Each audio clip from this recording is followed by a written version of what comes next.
Well, tonight's halftime feature takes a look at Indiana State University's athlete who is one of this country's top contenders for a gold medal in the upcoming 1980 Olympics. His name, Kurt Thomas.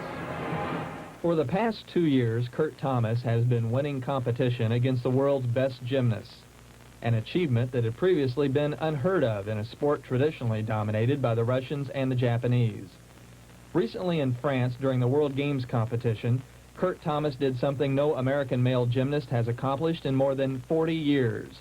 Competing against the world's best, he performed a near-perfect floor exercise routine to win a gold medal. Kurt has completely dominated the sport in this country since winning the United States Gymnastics Federation Championship in 1977, a victory which officially recognized him as this country's #1 male gymnast.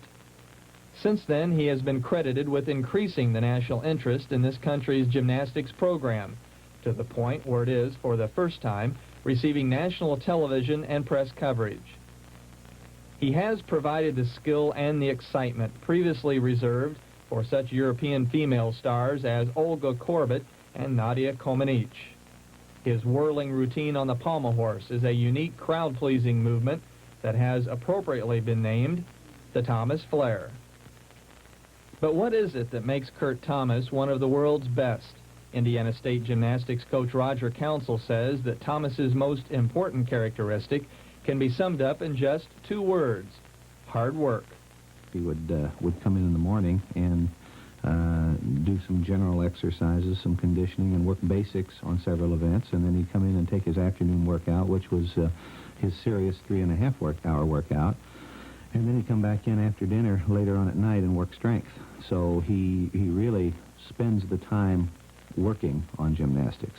I think anatomically, of course, he is naturally a slender person and works hard on flexibility.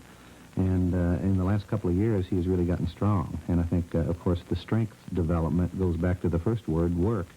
But he has worked hard to develop strength. And I think that his strength, his physical strength, and strength of character both lend themselves to his diligent pursuit of excellence in the sport of gymnastics.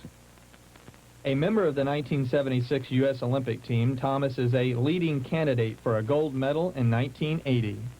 Well, I think Moscow is probably the last place in the world I'd like to see the Olympic Games, but by the same token, officials in gymnastics come from every nation in the world.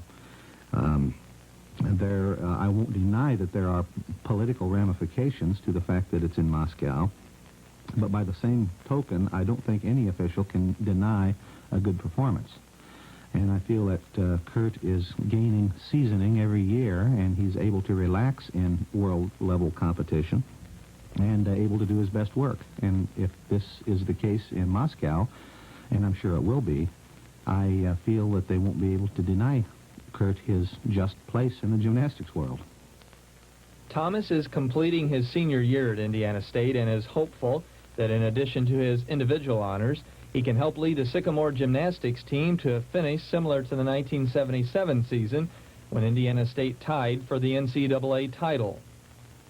Kurt Thomas bringing prestige to the United States and a chance for a gold medal in Moscow.